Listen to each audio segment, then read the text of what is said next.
चलो दोस्तों स्टार्ट करते हैं आज का वीडियो। आज का टॉपिक है यूपीआई के एडवांटेज और डिसएडवांटेज क्या क्या है।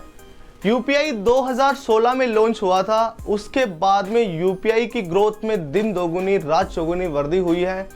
यूपीआई के आने से हमारी लाइफ बहुत ही आसान हो गई है।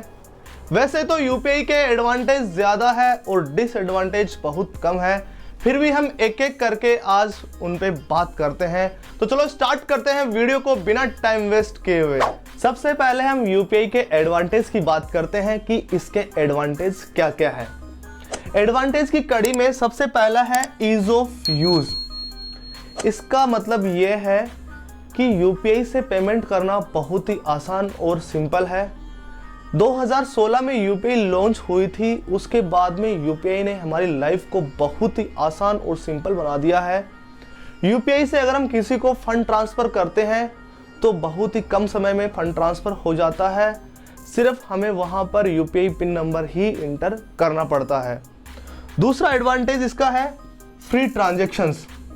जैसे कि हम पहले आईएमपीएस वगैरह यूज़ करते थे तो उसमें हमें चार्जेस देने पड़ते थे, लेकिन गवर्नमेंट ने यूपीआई को बिल्कुल फ्री बनाया है। अगर इससे हम ट्रांजैक्शन करते हैं तो गवर्नमेंट किसी प्रकार का कोई चार्जेस नहीं लेती है। तीसरा है all accounts at a single place. अगर आपके पास एक से ज़्यादा अकाउंट है तो आप सभी अकाउंट को एक यूपीआई ऐप पर रजिस्टर कर सकते हैं, जिससे आप एक अकाउंट से दूसरे अकाउंट में फंड ट्रांसफ़र कर सकते हैं, या फिर किसी भी अकाउंट में आपको बैलेंस चेक करना है वह भी आप एक सिंगल यूपीआई ऐप पर कर सकते हैं। तीसरा है 24/7 अवेलेबिलिटी।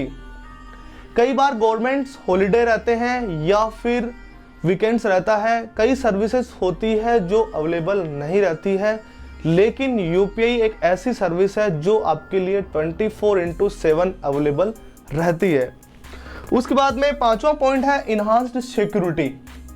जैसा कि आप जानते हैं कि पहले हम फंड ट्रांसफ़र करते थे, आईएमपीएस हो या एनईएफटी हो, उसके द्वारा अगर हम फंड ट्रांसफ़र करते थे तो जिसको फंड ट्रांसफ़र करते हैं उनका नाम हो गया, जिस बैंक में ट्रांसफ़र कर रहे हैं वह बैंक नेम हो गया, आईएफएससी हो गया, अकाउंट नंबर हो गया, यह सब इंफॉर्मेशन हमें इंटर करनी पड़ती थी।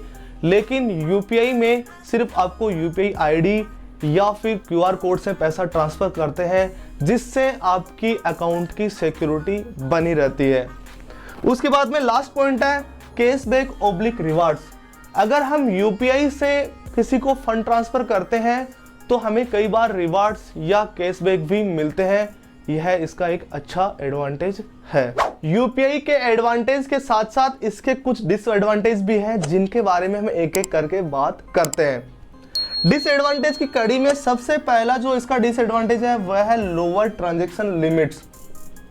अभी आरबीआई ने यूपीआई की एक दिन की ट्रांजैक्शन जो लिमिट है वह सिर्फ 1 लाख रुपए रखी हुई है। अगर उससे ऊपर हमें ट्रांजैक्शन करना होता है तो हमें अन्य पेमेंट सिस्टम का सपोर्ट लेना पड़ता है, जैसे एनईएफटी हो गया या फिर आरटीजीएस। दूसरा डिसएडवांटेज है सर्वर इश्यूज। कई बार क्या होता है, हम पैसा ट्रांसफर कर रहे होते हैं और बैंक्स के जो सर्वर होते हैं वह डाउन रहते हैं, उसकी वजह से हम जब पैसा ट्रांसफ़र करते हैं या तो पैसा ट्रांसफ़र नहीं हो पाता है, या फिर कई बार क्या होता है अपने अकाउंट से पैसा डेबिट हो जाता है और जिनको पैसा भेज रहे होते हैं उनको पैसा नहीं मिलता है और वह पैसा वापस हमारे अकाउंट में क्रेडिट होने में लगभग 48 आवर्स तक का भी समय लग जाता है। यह एक डिसएडवांटेज है। तीसरा डिसएडवांटेज है स्लो इंटरनेट प्रॉब्लम्स। कई बार क्या होता है, हम कहीं बाहर रेस्टोरेंट वगैरह में खाना खाते हैं, हमारे पास वॉलेट भी नहीं होता है और इंटरनेट अगर स्लो वर्क कर रहा है उस टाइम पर हमें दिक्कत फेस करनी पड़ती है। यह भी एक प्रकार का डिसएडवांटेज है। चौथा डिसएडवांटेज है मिसलीडिंग यूपीआई हैंडल्स। वैसे तो यूपीआई एक बहुत ही अच्छा इंटरफेस है, लेकिन फ्रॉड करने वाले लोग इसको मिसलीड करते हैं और कई प्रकार की ऐसी एप्लीकेशन बनाते हैं जो एनपीसीआई भीम ऐप से मिलती जुलती होती है। अगर हम उन पर गलती से रजिस्टर करते हैं तो हमारे अकाउंट से पैसा डेबिट होने के चांसेस रहते हैं। कई बार हमारे मोबाइल्स में फ्रॉड करने वाले लोग ऐसे लिंक्स भी भेजते हैं जिन पर अगर हम क्लिक करते हैं तो हमारे अकाउंट से पैसे डेबिट हो जाते हैं। वैसे लिंक्स पर हमें कभी क्लिक नहीं करना चाहिए। वीडियो अच्छा लगे तो प्लीज लाइक और सब्सक्राइब कर देना। नेक्स्ट वीडियो मिलते हैं, तब तक बाय बाय।